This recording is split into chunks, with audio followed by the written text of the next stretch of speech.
O portão rangeu quando o abri pela primeira vez com a chave dourada que ainda não parecia real em minhas mãos. 58 anos. E eu estava ali, diante de uma mansão de 3 andares que agora me pertencia. O aroma de jasmim do jardim perfumado contrastava com a lembrança persistente do cheiro de produtos de limpeza que ainda sentia em minhas mãos, mesmo depois de 3 meses sem tocar em um pano de chão. Meus dedos tremeram ao segurar a correspondência que havia chegado naquela manhã. O envelope creme, com papel timbrado caro, trazia o nome Marina Silveira dos Santos, escrito em letra cursiva elegante. Minha filha.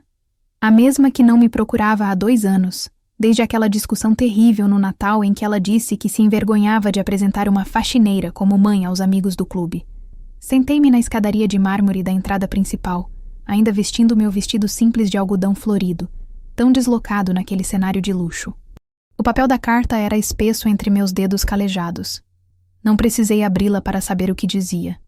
As notícias correm rápido numa cidade do interior, especialmente quando envolvem uma mudança tão dramática de fortuna. Durante 30 anos limpei casas. 30 anos acordando às 5 da manhã, pegando 2 ônibus para chegar aos bairros nobres, sendo tratada ora com indiferença, ora com gentileza condescendente. Mas Dona Esperança era diferente. Viúva, sem filhos, ela me recebia com café quentinho e conversas sobre seus livros, suas viagens, suas memórias de uma vida que eu só conhecia pelos retratos espalhados pela mansão. O sol da tarde filtrava-se pelas folhas da mangueira centenária do jardim, criando sombras dançantes no chão de pedra portuguesa. Fechei os olhos e me permiti, pela primeira vez, acreditar que aquilo não era um sonho. A casa era minha. O testamento estava registrado, os papéis assinados, as chaves em minhas mãos. Mas por que o coração apertava tanto? Abri a carta de Marina no silêncio da sala de estar, cercada por móveis que ainda me causavam vertigem. A poltrona de veludo bordô onde me sentava custava mais que meu salário de 1 ano inteiro como doméstica. Querida mamãe, começava a carta, e eu quase ri da hipocrisia. Soube da sua herança e fiquei muito feliz por você. Gostaria muito de visitá-la e levar os meninos para conhecer a nova casa da vovó. Tenho certeza de que podemos conversar sobre como essa bênção pode beneficiar toda a família. Dobrei a carta devagar. Bênção. Como se os 40 anos de sacrifício que me trouxeram até ali fossem sorte do destino. Caminhei até a janela que dava para o jardim dos fundos. Ali estava o canteiro de temperos que Dona Esperança me ensinou a cuidar. Manjericão, alecrim, hortelã, aromas que me lembravam do pequeno vaso de ervas que mantinha na janela de meu antigo apartamento nos subúrbios. A diferença era que agora eu tinha um jardim inteiro. Lembrei-me do dia em que Marina me apresentou Ricardo, seu marido. Um homem elegante, com ternos caros e um sorriso que não chegava aos olhos. Eles haviam se conhecido no clube de golfe. Ele era empresário, família tradicional da cidade. Durante todo o jantar de apresentação, num restaurante que escolheram propositalmente caro, ele me fez perguntas sobre minha profissão, com um tom que deixava claro sua opinião sobre meu lugar no mundo. Marina casou-se num vestido de 15 mil reais. Eu paguei a metade, pegando empréstimo no nome. Ela não quis que eu desse minha opinião sobre o vestido. Disse que tinha consultoras especializadas para isso. No dia do casamento, me apresentou aos convidados simplesmente como minha mãe, sem mencionar que eu havia trabalhado dobrado durante 2 anos para ajudar a pagar a festa. O telefone tocou, interrompendo minhas lembranças. Era Valdete, minha vizinha do antigo apartamento. Rosa, minha filha, como você está? Todo mundo aqui está comentando sobre sua sorte. Sorte. Novamente essa palavra. Estou bem, Valdete, ainda me acostumando com tudo isso. E sua filha, já apareceu por aí? Olhei para a carta ainda em minhas mãos. Está querendo aparecer? Ah, Rosa. A voz de Valdete carregava toda a sabedoria de seus 70 anos. Cuidado, viu? Quando a situação muda, as pessoas também mudam, ou mostram quem sempre foram. Os primeiros meses na mansão foram uma escola diária de humildade e descobertas. Cada conta que chegava me fazia suar frio. IPTU no valor de 2 salários mínimos. Contas de luz que custavam mais que meu antigo aluguel. Manutenção do jardim, limpeza da piscina, segurança. Comecei a entender por que tantas pessoas ricas pareciam sempre preocupadas. Tive que demitir a maior parte dos funcionários, mantendo apenas Dona Conceição, que vinha 3 vezes por semana para a limpeza geral. Ironicamente, eu havia voltado a limpar casa, a minha própria. Foi explorando o sótão que encontrei os diários de Dona Esperança. Páginas e páginas escritas com letra miúda, contando histórias da cidade, fofocas sobre as famílias tradicionais, reflexões sobre solidão e envelhecimento. E no meio de tudo isso, páginas inteiras dedicadas a mim. Rosa chegou hoje com os olhos inchados. Acho que brigou com a filha novamente. Essa menina não vê o tesouro que tem em casa. Rosa é mais educada e inteligente que muitas dessas madames que conheço. Se eu tivesse uma filha assim, precisei parar de ler. As lágrimas turvavam minha visão. Foi nessa época que Marina apareceu pela primeira vez. Tocou a campainha num sábado de manhã, acompanhada dos 2 filhos, Gabriel, de 15 anos, e Tomás, de 12.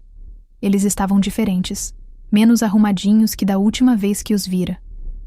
"Mãe!" Marina me abraçou com força teatral. "Que saudade! E que casa linda!" Gabriel e Tomás me cumprimentaram educadamente, mas percebi seus olhares curiosos vasculhando cada canto da casa. Eram bons meninos, mas haviam sido criados num mundo onde o valor das coisas era medido pelo preço. "Vovó, você é rica agora?" Tomás perguntou com a honestidade brutal das crianças. Marina repreendeu o filho, mas seus olhos brilhavam com uma pergunta similar. Preparei um almoço simples, mas servido na louça de porcelana que ainda me intimidava. Marina elogiou tudo efusivamente, como se experimentasse um comportamento novo.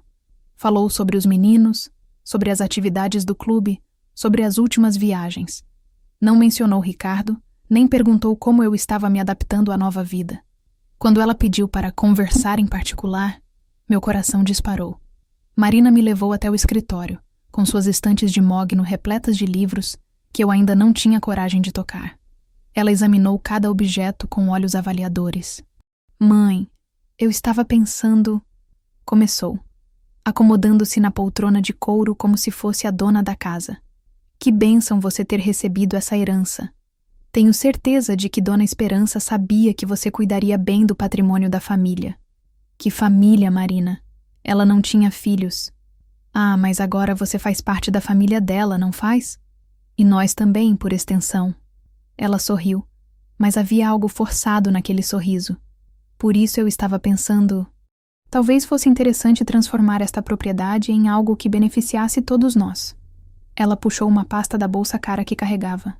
"Conversei com um corretor imobiliário. Esta casa vale muito mais do que você imagina, mãe. Se vendermos, podemos comprar apartamentos para todos. Um para você, outro para nós. E ainda sobra dinheiro para investir no futuro dos meninos." Minha garganta secou. "Vender? Não é vender, é ser inteligente com o dinheiro. Você não precisa carregar esse fardo sozinha. Deixe que eu e Ricardo cuidemos de tudo. Afinal, você trabalhou a vida inteira, merece descansar." Descansar. A palavra soou como um eufemismo para voltar ao seu lugar. "E se eu não quiser vender?" Marina piscou, como se a hipótese nunca tivesse passado por sua cabeça. "Mãe, seja realista. Você vai conseguir manter uma casa deste tamanho com sua aposentadoria? E se adoecer? Quem vai cuidar de você aqui, sozinha?" Eram perguntas que me atormentavam nas madrugadas em claro. Mas ouvir isso de minha filha doía de uma forma diferente. "Preciso pensar, Marina." Claro. Mas não demore muito. O mercado imobiliário está aquecido agora." Ela se levantou, alisou a saia e me deu um beijinho no rosto. "Ah, e mãe? Seria bom se você não comentasse sobre nossa conversa com ninguém. Você sabe como as pessoas gostam de dar pitaco em assuntos de família." Naquela noite não consegui dormir. Caminhei pela casa tentando entender o que estava acontecendo. Por que Marina voltou justamente agora? Por que a pressa para vender? Foi voltando aos diários de Dona Esperança que encontrei pistas. Uma entrada de 6 meses atrás mencionava uma conversa com a jardineira sobre os problemas financeiros da família do Ricardo. Outra entrada falava sobre rumores de investimentos mal-sucedidos e dívidas escondidas. Dona Esperança sabia. Ela sempre soube de tudo o que acontecia na cidade. No dia seguinte, procurei Dr. Henrique, o advogado que cuidou da herança. Era um homem de meia-idade, sempre gentil comigo, mas que eu nunca havia conhecido pessoalmente antes do testamento. Dona Rosa, que alegria vê-la! Ele me recebeu em sua sala com paredes forradas de livros. Como está se adaptando à nova casa? Com dificuldade, admiti. Doutor Henrique, posso fazer uma pergunta indiscreta? Ele assentiu. Por que Dona Esperança deixou tudo para mim? Éramos próximas, mas uma herança deste tamanho. Doutor Henrique ficou em silêncio por um longo momento, mexendo os óculos nervosamente.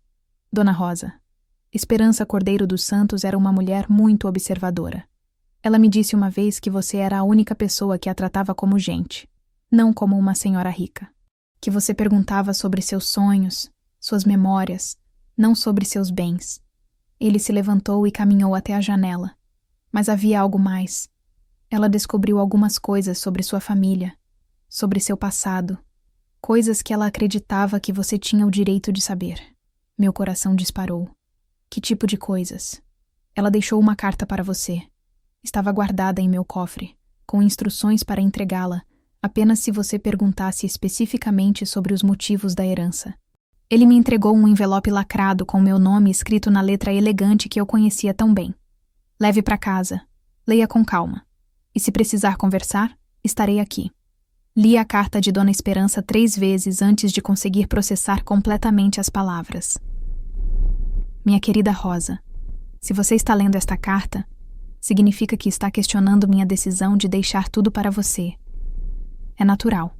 Durante anos, observei você limpar minha casa, cuidar de minhas plantas, ouvir minhas histórias. Você era a filha que eu nunca tive. Mas há algo que precisa saber. Durante meus últimos anos, investiguei discretamente sua história. Descobri que seu pai, José Mendes, teve um relacionamento com uma moça da família Cordeiro quando jovem. Essa moça era minha prima, Isabel. Ela engravidou, mas a família a obrigou a dar a criança para adoção numa cidade do interior. Rosa, você é minha prima de 2º grau. O sangue dos Cordeiro corre em suas veias. A herança não é caridade. É o que sempre foi seu por direito. Isabel me contou tudo no leito de morte, mas na época era tarde demais para encontrá-la. Quando você apareceu em minha vida, precisei de tempo para ter certeza. Seus gestos, sua forma de falar, até seus gostos, tudo me lembrava dela. Você pertence a esta casa tanto quanto eu pertenci. Não deixe ninguém convencê-la do contrário. Com todo o meu amor, Esperança. Minhas mãos tremiam segurando a carta. Eu tinha uma família, uma história, raízes que não conhecia. Mas por que isso me assustava tanto quanto me consolava? Marina voltou na semana seguinte, desta vez acompanhada de Ricardo. Ele usava um terno azul marinho impecável, mas havia algo diferente em seu comportamento. Menos arrogante, mais ansioso. Sogra, que casa magnífica! Ele me cumprimentou efusivamente, examinando cada detalhe da decoração. Marina me disse que vocês conversaram sobre otimizar este patrimônio. Muito sensato. Ele se sentou sem ser convidado e abriu uma pasta. Trouxe algumas propostas de investidores, todos muito sérios, preços excelentes. Podemos fechar negócio ainda esta semana. Eu não disse que queria vender. Ricardo piscou. Mas Marina não explicou as vantagens? Explicou. Mas esta casa tem história. Tem significado. Significado não paga contas, Dona Rosa. Pela primeira vez, o verniz de polidez rachou. A senhora tem ideia de quanto custa manter uma propriedade como esta? Sem falar nos impostos, a manutenção... Ricardo. Marina tocou o braço do marido, mas ele continuou. Olhe, vou ser franco. Nós precisamos deste dinheiro. Tive alguns contratempos nos negócios. Nada grave, mas preciso de capital para me reerguer. Esta venda nos salvaria. Marina ficou pálida. Ricardo, pare. Para quê? Ela é família. Precisa entender a situação. Ele se virou para mim. Dona Rosa, eu sempre respeitei a senhora. Agora preciso que a senhora nos retribua essa consideração. Levantei-me devagar, sentindo uma calma estranha tomar conta de mim. Família, repeti. 40 anos limpando casas, Ricardo. 40 anos sendo tratada como se fosse invisível, inclusive por vocês. E agora, de repente, sou família? Mãe, Marina tentou intervir. Não, Marina, deixe eu terminar. Olhei diretamente para ela. Quando você se casou, eu vendi minha única joia, a aliança do seu pai, para ajudar a pagar seu vestido. Quando nasceu Gabriel, passei 3 meses cuidando de você sem cobrar um centavo, porque você não queria uma babá qualquer. E quando Tomás teve pneumonia, quem ficou no hospital enquanto vocês viajavam a trabalho? As lágrimas corriam pelo rosto de Marina, mas ela não falava. Agora vocês aparecem aqui falando de família porque precisam de dinheiro. Onde estava essa família quando eu chorava sozinha porque me sentia rejeitada pela própria filha? Ricardo se levantou bruscamente. Esta conversa não está levando a lugar nenhum. Marina, vamos embora. Sua mãe precisa de tempo para pensar com clareza. Não preciso de tempo nenhum, respondi. Preciso de respeito. Depois que eles saíram, senti-me esvaziada. Fui até o jardim e me sentei no banco sob a mangueira, o mesmo onde costumava conversar com Dona Esperança nas tardes de sábado. Foi ali que Dona Conceição me encontrou na segunda-feira seguinte. Dona Rosa, a senhora parece abatida. Aconteceu alguma coisa? Conceição tinha 60 e poucos anos, cabelos grisalhos sempre presos em um coque baixo, e uma forma direta de falar que me tranquilizava. Contei-lhe sobre a visita de Marina e Ricardo. Ah, menina. Ela balançou a cabeça. Eu conheço a história desse Ricardo há anos. Família tradicional, é verdade, mas o dinheiro acabou faz tempo. O pai dele perdeu tudo em negócios duvidosos, e ele está tentando manter as aparências desde então. Como você sabe disso? Limpo a casa da madrinha dele há 15 anos. A velha Dona Matilde não consegue guardar segredo. Conceição baixou a voz. Ele deve dinheiro para meio mundo. Pegou empréstimo até no nome da sua filha. Senti um frio na barriga. No nome da Marina? É o que ouvi dizer. Por isso ela está desesperada. Se ele não pagar, vão perder tudo. Até a casa onde moram está no nome do banco. Naquela noite, liguei para Marina. Mãe, sua voz soou cansada. Marina, preciso que você seja honesta comigo. Vocês estão devendo dinheiro? Silêncio do outro lado da linha. Marina, como a senhora soube? Sua voz saiu num fio. Isso importa? O que importa é que você mentiu para mim. Novamente. Ela começou a chorar. Mãe, eu não sabia como contar. Ricardo disse que conseguiria resolver tudo sozinho, mas as coisas complicaram. Quantos? 250 mil. O número me deixou tonta. Era mais que o valor de 3 apartamentos decentes. E vocês acharam que eu deveria vender minha casa para salvar a situação de vocês. Não é assim, mãe. Eu só pensei que poderíamos nos ajudar mutuamente. Se ajudar como, Marina? Eu perdendo minha casa e vocês ficando livres das dívidas? Ela continuou chorando, mas não negou. Passei a semana seguinte pensando. Caminhava pela casa, mexia no jardim, folheava os livros de Dona Esperança. A cada dia, entendia melhor por que ela havia me deixado tudo aquilo. Não era apenas uma casa. Era um recomeço. Uma chance de ser vista, de ter voz, de importar. Mas Marina era minha filha. E Gabriel e Tomás eram meus netos. Foi Dr. Henrique quem me ajudou a encontrar uma solução. Dona Rosa, ele disse quando o procurei novamente. Posso sugerir uma alternativa? Expliquei toda a situação. As dívidas, a pressão, meu conflito interno. Que tal uma proposta de meio termo? A senhora poderia emprestar o dinheiro que eles precisam, mas com condições claras. Um contrato formal, com prazo para pagamento e garantias. E que tipo de garantias? Bom, se eles falharem com o pagamento, terão que aceitar suas condições sobre como o relacionamento familiar deve funcionar daqui para frente. Era uma proposta arriscada, mas justa. E se eles não aceitarem? Aí a senhora saberá onde realmente se encontra na lista de prioridades deles. Marquei um almoço na mansão. Marina chegou pontualmente, sozinha. Ricardo havia tido um compromisso de última hora, segundo ela, mas percebi pelo seu nervosismo que a ausência era proposital. Servi um almoço simples na varanda que dava para o jardim. Marina comeu pouco, remexendo a comida no prato enquanto tentava puxar conversa sobre amenidades. Marina, interrompi. Vou ser direta. Sei sobre as dívidas de vocês. Sei que Ricardo usou seu nome em alguns empréstimos. E sei que vocês estão desesperados. Ela parou de fingir que comia. Vou emprestar o dinheiro que vocês precisam. Os olhos dela se iluminaram. Mãe, eu sabia que... Deixe eu terminar. Minha voz saiu mais firme que esperava. Vou emprestar, não dar, com condições. Entreguei-lhe um papel que Dr. Henrique havia me ajudado a redigir. Prazo de 5 anos para pagamento, parcelas mensais, juros mínimos. Se cumprirem o acordo, quito a dívida no final. Marina leu rapidamente. Essas condições são muito razoáveis, mãe. Ricardo vai ficar... Não terminei. Respirei fundo. Tem mais. Entreguei-lhe uma segunda folha. Durante estes 5 anos, vocês vão me tratar com respeito. Isso significa visitas mensais obrigatórias com os meninos, sem pressa para ir embora. Presença nos almoços de domingo que vou começar a fazer aqui em casa.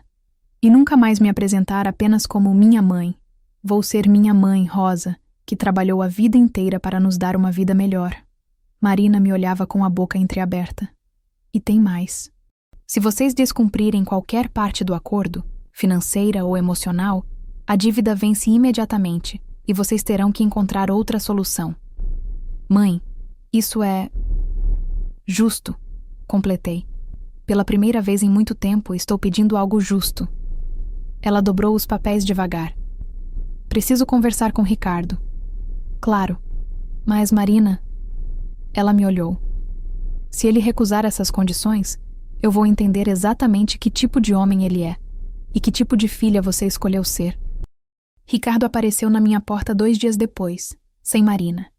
Estava visivelmente abatido, com a barba por fazer e o terno amarrotado. Dona Rosa, podemos conversar? Deixei-o entrar, mas não ofereci café. Li sua proposta. Ele começou, sentado na beira da poltrona como se estivesse fazendo uma visita de pêsames. As condições financeiras são generosas. E as outras condições? Ele baixou os olhos. Olhe, eu sei que não fui o melhor genro. Sei que às vezes tratei a senhora como se... Bem, como se ela fosse menos importante. Como se eu fosse sua empregada. Ele suspirou. Marina sempre me criticava por isso. Mas eu achava que vocês tinham mundos diferentes. Tínhamos. Mas isso não me tornava menos gente. Eu sei, agora eu sei. Ele me olhou diretamente pela primeira vez. Dona Rosa, eu aceito suas condições. Todas elas. Mas preciso pedir uma coisa. Qual? Me dê uma chance de mostrar que posso ser melhor. Para Marina, para os meninos, para a senhora. Havia sinceridade em sua voz, mas também desespero. Ricardo, você quer uma chance ou você quer o dinheiro? Os dois, ele admitiu. Mas a chance é mais importante. Porque se eu não mudar, vou perder tudo mesmo, com ou sem sua ajuda. Era a resposta mais honesta que ele já havia me dado. O primeiro almoço de domingo foi tenso. Marina e Ricardo chegaram com os meninos, todos claramente desconfortáveis. Eu havia preparado o tradicional frango assado com batatas, mas servi na sala de jantar formal, com a mesa posta para 6 pessoas. Gabriel e Tomás estavam crescidos, mudando depressa como todos os adolescentes.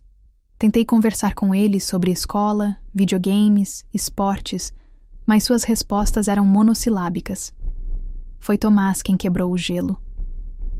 Vovó, é verdade que você ganhou esta casa porque era amiga de uma senhora rica? Marina repreendeu o filho, mas eu sorri. É mais complicado que isso, Tomás. Dona Esperança era uma pessoa muito sozinha. Perdeu o marido cedo, nunca teve filhos. Durante 5 anos, eu limpei a casa dela, mas também conversamos muito. Ela me contava histórias, eu escutava.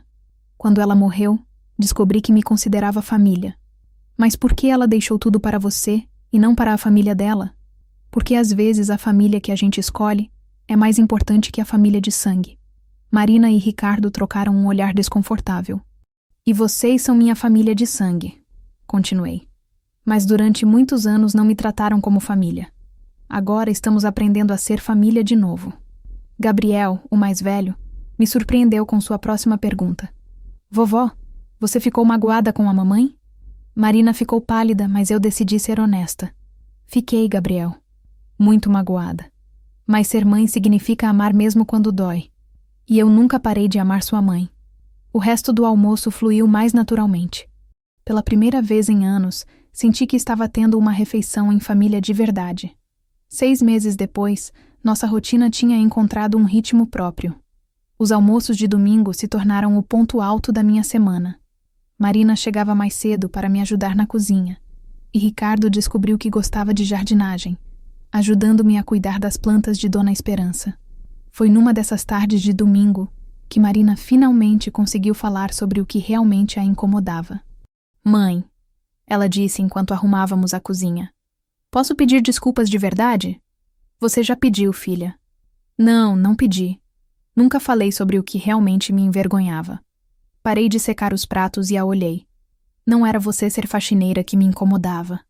Ela continuou, com lágrimas nos olhos. "Era eu não ter conseguido dar à senhora uma vida melhor. Toda vez que alguém perguntava sobre você, eu sentia que estava falhando como filha." Essa confissão me pegou desprevenida. "Marina." E quando Ricardo me levou para conhecer o mundo dele, com todas aquelas pessoas elegantes, eu quis tanto pertencer àquele lugar. Achei que se eu fingisse ser diferente, se eu fingisse que nossa vida antes não existia, eu conseguiria. E conseguiu? Não. Ela riu entre as lágrimas. Nunca consegui, porque a senhora está em tudo que eu sou, na forma como cuido dos meninos, como organizo minha casa, como trato as pessoas. E fingir que isso não existia era como fingir que metade de mim não existia. Abracei minha filha, sentindo que uma ferida muito antiga finalmente começava a cicatrizar. "Você não precisava me dar uma vida melhor, Marina. Você precisava apenas me amar do jeito que eu sou. Eu sempre amei, mas estava com medo de que você não fosse suficiente para o mundo em que eu queria viver. E agora? Agora sei que o mundo que vale a pena viver é aquele onde você tem lugar." 2 anos se passaram desde o primeiro almoço de domingo. A mansão havia se transformado num verdadeiro lar, cheia da risada dos meus netos, das conversas com Marina, até mesmo das piadas ruins de Ricardo. Gabriel estava no último ano do ensino médio, sonhando com engenharia. Tomás descobriu uma paixão por culinária e sempre me pedia para ensinar receitas da família.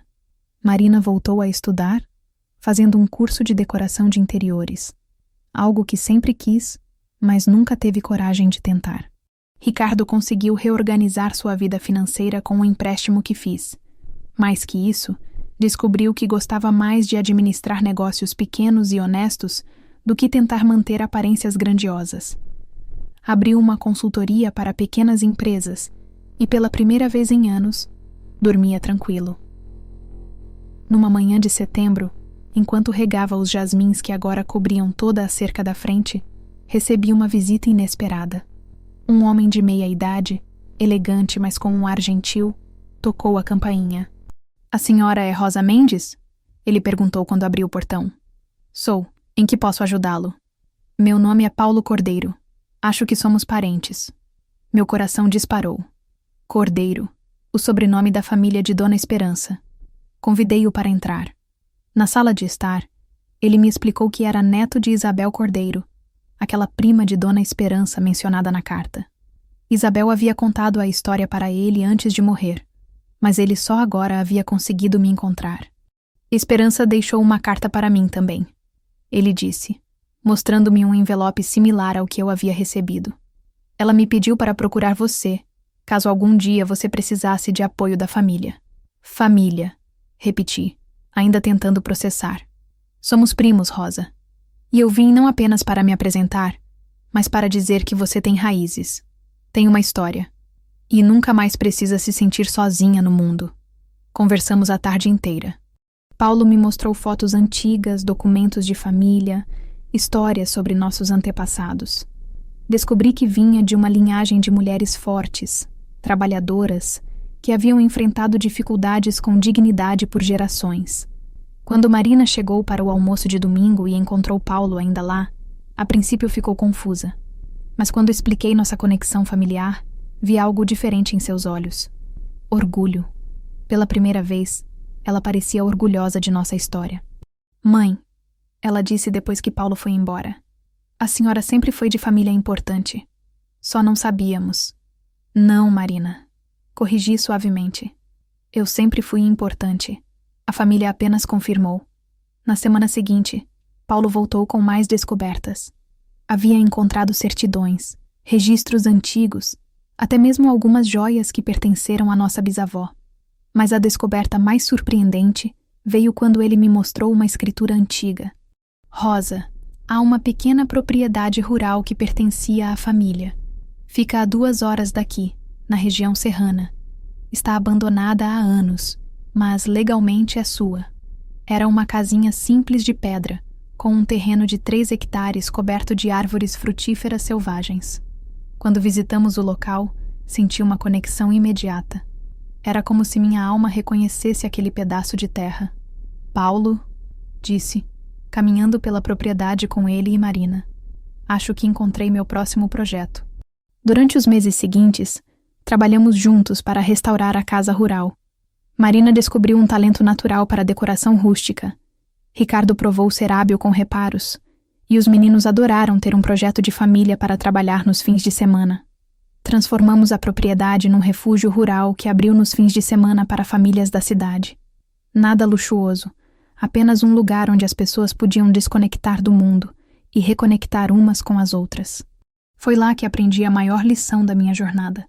Durante anos, eu havia acreditado que precisava conquistar meu lugar no mundo, provar meu valor, merecer amor e respeito. Mas a verdade era mais simples. Eu sempre havia tido valor. Sempre havia merecido amor. Sempre havia sido suficiente. A mansão de Dona Esperança me deu uma casa. A reconciliação com Marina me devolveu minha filha. A descoberta da família Cordeiro me deu raízes. Mas a propriedade rural me deu algo ainda mais precioso.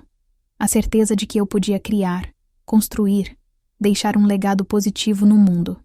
Numa tarde de domingo, 6 meses após a abertura do refúgio, estava sentada na varanda da casa rural, observando Gabriel ensinar Tomás a pescar no açude que havíamos construído. Marina e Ricardo preparavam um churrasco na churrasqueira de pedra que ele mesmo havia construído. Paulo havia trazido a namorada nova, uma professora alegre que imediatamente se ofereceu para ajudar na cozinha. O aroma de eucalipto misturado com a fumaça do churrasco me trouxe uma sensação de completude que eu nunca havia experimentado. Não era apenas felicidade, era paz. A paz de quem finalmente encontrou seu lugar no mundo. Vovó, Tomás gritou do açude. Consegui! Pesquei um peixe! Levantei-me para comemorar com ele. E ao caminhar pela grama, percebi que não sentia mais aquele aperto no peito que me acompanhou por tantos anos. A sensação de não ser suficiente, de estar sempre pedindo licença para existir, havia desaparecido. Eu era Rosa Mendes Cordeiro dos Santos, filha, mãe, avó, prima, amiga. Mulher que trabalhou 40 anos com dignidade, que criou uma filha sozinha, que soube perdoar e recomeçar. Mulher que herdou uma mansão e transformou-a num lar, que descobriu uma família e construiu um legado. E pela primeira vez na vida, isso era mais que suficiente. Era exatamente quem eu sempre deveria ter sido. Quando o sol começou a se pôr atrás das montanhas, tingindo o céu de laranja e rosa, Marina se aproximou e me deu a mão. Mãe, ela disse suavemente. Obrigada por me ensinar que nunca é tarde para recomeçar. Obrigada por me dar a chance de ser sua mãe de novo, respondi. E ali, cercada pela família que quase perdi e pela família que encontrei, entendi que a verdadeira herança de Dona Esperança não havia sido uma casa de 3 andares com jardim de jasmins. Havia sido a lição de que merecemos amor, respeito e um lugar no mundo simplesmente por existirmos. O resto era apenas o cenário onde essa verdade podia florescer.